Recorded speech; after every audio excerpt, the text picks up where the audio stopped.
I'm going to show you the user interface on the Behringer X-32. Mixers are tools, and I want to use that tool as quickly and effortlessly as possible so I can concentrate on the fun stuff. I want to respond to your needs. If there's something you don't understand about this mixer, please type it into the comments. I'll try to address it in future videos. Thanks. I'm using a full-size Behringer X-32 for this video. If you have an X-32 compact or producer model, the number of controls, placement, and number of inputs and outputs will be a little different, but the user interface is the same, so this video will still be helpful to you. The X-32 has 5 different physical sections. The first physical section of the X-32 is the channel strip, where you can change parameters of one channel at a time. The second physical section of the X-32 is the input channel section with select buttons. Push a select button, then control that channel's parameters in the channel strip. There are solo buttons, so you can listen to one channel at a time, usually in headphones. Also here are tiny LCD screens they call scribble strips. These display a channel's number, nickname, icon, and other information. And mute buttons turn individual signals off and on. The third physical section of the X-32 is the display and monitoring section containing category select buttons that take you to editing screens for mixer-wide settings.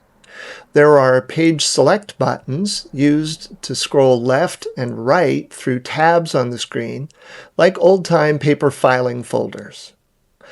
These are the push encoders. Each of these 6 encoder knobs turn left and right, but you can also push them like buttons to select something. The mixer displays the current function of each knob right above the knob itself. Notice that yellow means something is selected or active. Remember I mentioned solo buttons earlier so you can listen to one channel at a time in headphones? When you do that, this meter shows the level of that soloed channel. The main left and right outputs of the mixer are also displayed here. That's the display section.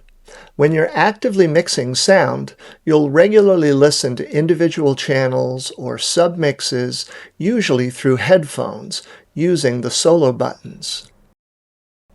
The monitoring section deals with the way you listen.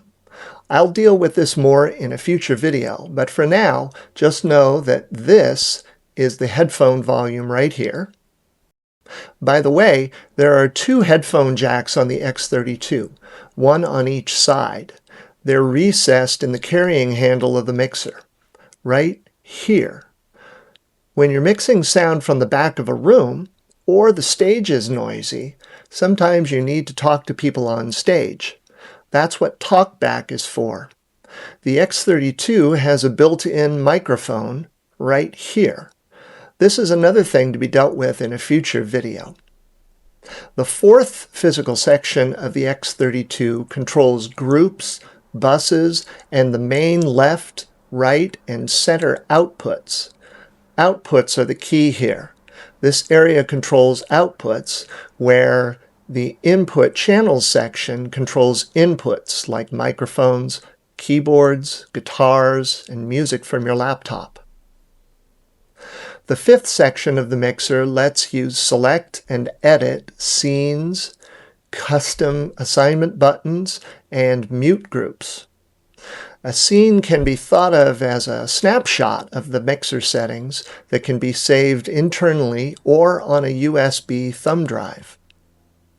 The custom assignment section lets you define what these 4 knobs and these 8 buttons do. They get saved with your scene, by the way. What are they good for? Well, I program a knob to double for my background music volume so it's easily accessible on the job. Or I set a knob to change the size of the room on my reverb. I use the buttons to mute a frequently used input channel, like a lectern mic. There are a dozen more ways to use these custom assign controls. Finally, there are mute groups. When mixing a band, you might want to mute all the instruments at break time, but leave background music still on.